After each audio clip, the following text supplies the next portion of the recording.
Shalom, salam sehat bagi kita semua. Video ini menjelaskan tentang pembahasan dari buku cetak Bu Pena 5D, tema 8, lingkungan sahabat kita, subtema 1, manusia dan lingkungan, pembelajaran 1 dan 2. Namun sebelumnya, bagi yang belum subscribe, silakan tekan tombol subscribe dan lonceng notifikasinya agar tidak ketinggalan video-video selanjutnya. Mengidentifikasi peristiwa dalam teks non-fiksi muatan bahasa Indonesia. Teks non-fiksi adalah teks yang dibuat berdasarkan fakta, realita, atau hal-hal yang terjadi dalam kehidupan sehari-hari. Biasanya teks non-fiksi berisi informasi-informasi tentang suatu peristiwa. Salah satu cara mengidentifikasi teks adalah dengan membaca, kemudian mencatat gagasan pokoknya. Selanjutnya, bacalah teks berikut dengan seksama. Silakan dibaca teks yang berjudul Manfaat Air halaman 3. Kemudian jawablah pertanyaan-pertanyaan dari Bu Pena halaman 4, muatan bahasa Indonesia. Soal yang pertama, A. Mengapa air sangat dibutuhkan oleh makhluk hidup? Jawabannya adalah karena semua makhluk hidup di bumi membutuhkan air untuk kelangsungan hidupnya. B. Pembangkit apakah yang membutuhkan air sebagai energinya? Jawabannya adalah PLTA atau pembangkit listrik tenaga air. C. Apa manfaat air bagi manusia? Jawabannya adalah air dimanfaatkan untuk minum, mandi, memasak, mencuci, membersihkan lantai, menyiram tanaman, untuk menghasilkan listrik pada pembangkit listrik tenaga air atau PLTA, dan masih banyak lagi. D. Apa manfaat air bagi hewan dan tumbuhan? Jawabannya adalah bagi hewan, air bermanfaat untuk minum, mendinginkan dan membersihkan tubuh, serta sebagai tempat hidup bagi hewan air. Sementara itu bagi tanaman, air membantu tumbuhan dalam proses fotosintesis. Soal E, jelaskan perbedaan antara pemanfaatan air secara langsung dan secara tidak langsung.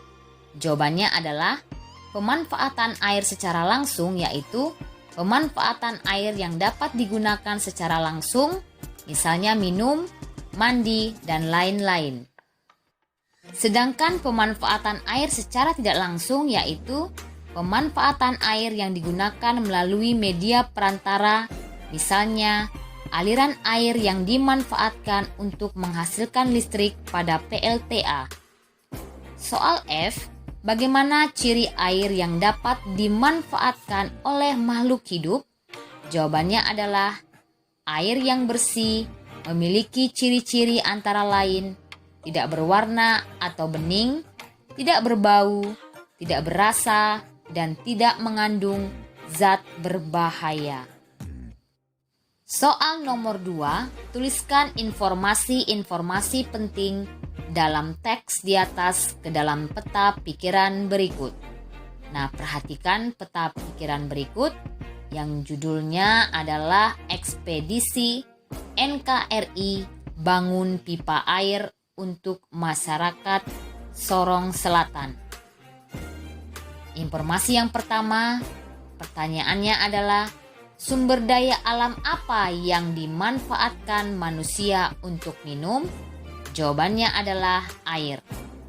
Informasi kedua, di manakah letak PLTA Jatiluhur? Jawabannya adalah Purwakarta, Jawa Barat. Informasi yang ketiga, bagaimana ciri-ciri air bersih?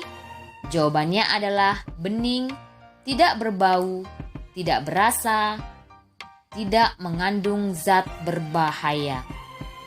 Kemudian yang keempat, mengapa kita harus menjaga kebersihan air? Jawabannya adalah karena air memiliki banyak manfaat bagi makhluk hidup. Materi selanjutnya muatan IPA, pentingnya air bagi kelangsungan hidup makhluk hidup. Air selalu tersedia di bumi karena adanya siklus air. Siklus air adalah proses perputaran air yang terjadi secara terus-menerus dari permukaan bumi ke atmosfer dan kembali lagi ke permukaan bumi. Tahapan siklus air yang bermanfaat bagi makhluk hidup adalah hujan. Berikut ini adalah contoh pemanfaatan air oleh makhluk hidup. Air hujan yang meresap ke dalam tanah akan disimpan sebagai cadangan air bagi makhluk hidup. Kemudian air mengalir dan memenuhi sungai-sungai dan danau yang berguna untuk aktivitas makhluk hidup. Selanjutnya, contoh pemanfaatan air oleh makhluk hidup yang ketiga adalah air di dalam tanah akan diserap oleh tumbuhan untuk proses fotosintesis. Fotosintesis itu artinya adalah proses pembentukan atau pembuatan makanan oleh tumbuhan hijau yang memiliki zat hijau daun atau disebut klorofil dengan bantuan energi cahaya matahari. Kemudian yang keempat adalah air menjaga kelembapan, suhu, dan iklim di bumi. Selanjutnya kita akan membahas soal dari buku cetak Bu Pena 5D halaman 5 dan 6 muatan IPA. Perhatikan gambar-gambar berikut, setelah itu kerjakan soal-soalnya. 1A. Tuliskan manfaat air berdasarkan gambar-gambar tersebut. Gambar A itu adalah aktivitas pariwisata. Gambar B sebagai sumber irigasi di mana air akan disediakan oleh waduk untuk membantu kebutuhan pertanian. Gambar C untuk mencuci piring agar bersih. Gambar D sebagai sumber minum untuk makhluk hidup. Gambar E sebagai sarana perjalanan transportasi. Soal nomor 1B, apa akibatnya jika tidak ada air di lingkungan tersebut? Jawabannya adalah kelangsungan hidup makhluk hidup akan terganggu. Soal nomor 2, tuliskan manfaat air yang ditemukan di tempat-tempat berikut. Yang pertama, tanah. Manfaatnya selain membantu tumbuhan untuk berfotosintesis, juga disimpan sebagai cadangan air bagi makhluk hidup. Kemudian tempat air ditemukan di sumur, itu manfaatnya adalah memberi cadangan air tanah yang cukup dan menekan laju erosi dalam jangka waktu lama. Yang ketiga, laut. Manfaatnya adalah sebagai sarana perjalanan transportasi dan sebagai sumber mineral dan pertambangan. Yang keempat, sungai. Manfaatnya adalah sebagai objek pariwisata dan sebagai pembangkit listrik tenaga air.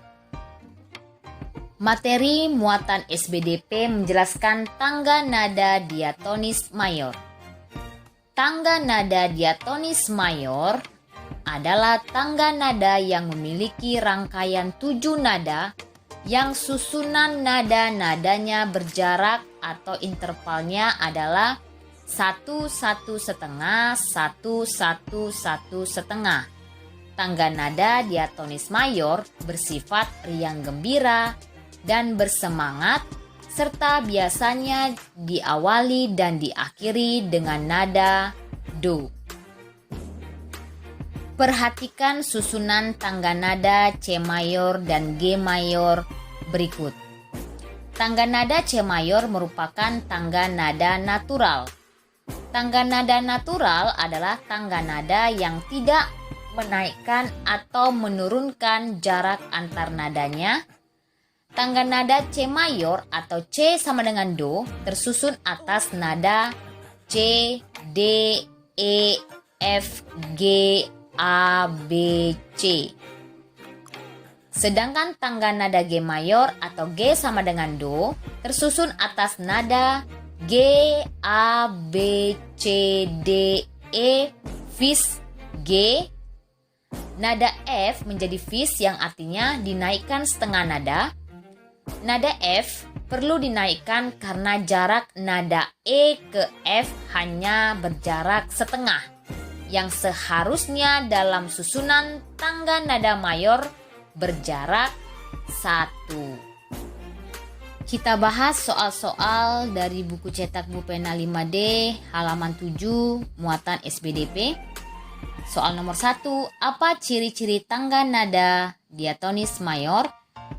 Yang pertama adalah memiliki rangkaian 7 nada yang disusun nada-nadanya berjarak atau intervalnya adalah 1, 1 setengah, 1, 1, 1 setengah. Bersifat riang gembira dan bersemangat, serta biasanya diawali dan diakhiri dengan nada Do. Soal nomor 2, mengapa tangga nada C mayor disebut sebagai tangga nada natural? Karena tangga nada C mayor tidak menaikkan atau menurunkan jarak antar nadanya. Soal nomor 3, tuliskan sebuah judul lagu yang kamu kenal yang menggunakan tangga nada diatonis mayor. Setelah itu jelaskan ciri-ciri tangga nada diatonis mayor yang ada pada lagu tersebut. Judul lagunya adalah Burung Kakak Tua. Ciri-cirinya nada dasar Do sama dengan C dan bersifat riang gembira dengan interval 1, 1 setengah, 1, 1, 1 setengah. Perhatikan penjelasan siklus air berikut. Ingat, siklus air itu memiliki beberapa tahapan, yaitu penguapan atau evaporasi, pengembunan atau kondensasi, dan hujan atau presipitasi. Yang pertama adalah proses atau tahap evaporasi, di mana air di permukaan bumi mengalami penguapan oleh panas matahari. Kemudian uap air menuju atmosfer. Uap air di atmosfer mengalami pengembunan membentuk awan-awan. Pengembunan itu disebut juga dengan kondensasi. Kemudian awan-awan yang semakin tebal mengandung banyak titik-titik air dan akhirnya saling bergesekan. Titik-titik air jatuh menuju permukaan bumi dalam bentuk hujan atau bisa juga salju. Aliran air dari hujan atau salju yang mencair bergerak menuju danau atau lautan. Nah, ini adalah penjelasan tentang siklus air. Kita bahas soal-soal dari Bu Pena 5D halaman 8 muatan IPA. Soal yang pertama, bagaimana proses terjadinya hujan di permukaan bumi? Dari penjelasan sebelumnya, sudah kita tahu bahwa air di permukaan bumi itu mengalami penguapan oleh panas matahari. Kemudian uap air menuju atmosfer. Uap air di atmosfer itu akan mengalami pengembunan atau kondensasi membentuk awan-awan. Kemudian awan-awan yang semakin tebal mengandung banyak titik-titik air dan akhirnya saling bergesekan. Kemudian titik-titik air jatuh menuju permukaan bumi dalam bentuk hujan atau salju atau presipitasi. Kemudian aliran air dari hujan atau salju yang mencair bergerak menuju danau atau lautan. Soal nomor 2, apakah banyak air selalu tetap di permukaan bumi? Mengapa demikian? Jawabannya adalah air yang berada di permukaan bumi selalu tetap karena mengalami siklus air. Nomor 3, lengkapilah kalimat berikut dengan jawaban yang tepat. A. Panas matahari yang memanaskan air di permukaan bumi mengakibatkan air berubah menjadi. Jawabannya adalah uap. Hal ini terjadi pada tahap. Jawabannya adalah evaporasi atau penguapan dalam siklus air. B. Titik-titik akan naik ke atmosfer. Semakin tinggi uap air akan mengalami pendinginan dan berubah menjadi awan. Jawabannya adalah uap air. Tahap ini dinamakan kondensasi atau pengembunan. C. Awan yang terbentuk semakin banyak. Jika awan tidak mampu lagi menampung titik-titik air akan jatuh dalam bentuk, jawabannya adalah hujan. Tahap ini dinamakan presipitasi. Soal nomor 4, perhatikan gambar berikut. Nah, di situ ada salju. A. Bagaimana proses terbentuknya salju? Jawabannya adalah air di permukaan bumi mengalami penguapan. Uap air mengumpul di atmosfer dan mencapai titik kondensasi sehingga menggumpal dan bentuk awan. Gumpalan air yang mengapung di udara bertambah berat sehingga jatuh. Jika temperatur udara di bawah cukup dingin, maka gumpalan tersebut akan mengalami kristalisasi, lalu kemudian turun salju. Jadi itu proses terjadinya atau terbentuknya salju. Soal 4B, tuliskan perubahan wujud yang terjadi pada proses tersebut. Itu proses salju tadi ya. Jawabannya adalah mengkristal, yaitu perubahan wujud gas menjadi padat. C. Menurutmu, daerah permukaan bumi manakah yang dapat mengalami turunnya salju? Jawabannya adalah dataran tinggi, pegunungan, dan bagian kutub bumi. Soal nomor 5. Buatlah bagan sederhana mengenai siklus air. Siklus air memiliki 3 tahapan. Yang pertama adalah evaporasi, yaitu air di permukaan bumi mengalami penguapan oleh panas. Kemudian kondensasi, uap air di atmosfer mengalami pengembunan membentuk awan-awan. Selanjutnya tahap presipitasi, yaitu titik-titik air jatuh menuju permukaan bumi dalam bentuk hujan atau salju. Materi selanjutnya muatan bahasa Indonesia, menuliskan peristiwa yang terdapat pada teks non-fiksi bagian 1. Isi teks biasanya terdiri dari beberapa paragraf dan di dalam paragraf ada beberapa kalimat. Isi teks akan lebih mudah diingat apabila ditulis dalam bentuk peta pikiran. Peta pikiran adalah suatu bagan yang digunakan untuk menggambarkan berbagai gagasan suatu teks.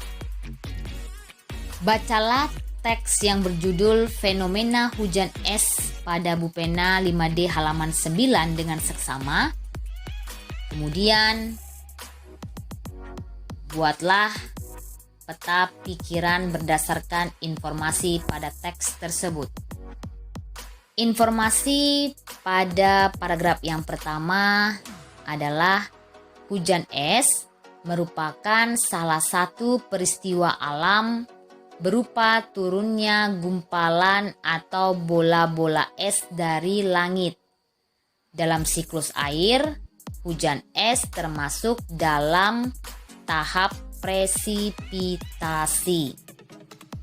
Informasi pada paragraf yang kedua yaitu hujan es biasanya disertai dengan angin darat kencang atau angin puting beliung. Turunnya hujan es ini dapat diprediksi dari sifat atau keadaan yang berada di sekitar kita. Informasi pada paragraf yang ketiga, beberapa hujan es telah terjadi di wilayah Indonesia seperti Bandung, Banjarnegara, Medan, Madiun, Sumatera Barat, serta daerah lainnya. Ukuran salju yang pernah terjadi di Indonesia bervariasi, mulai seukuran biji jagung hingga bongkahan es. Demikianlah pembahasan hari ini. Terima kasih. Shalom.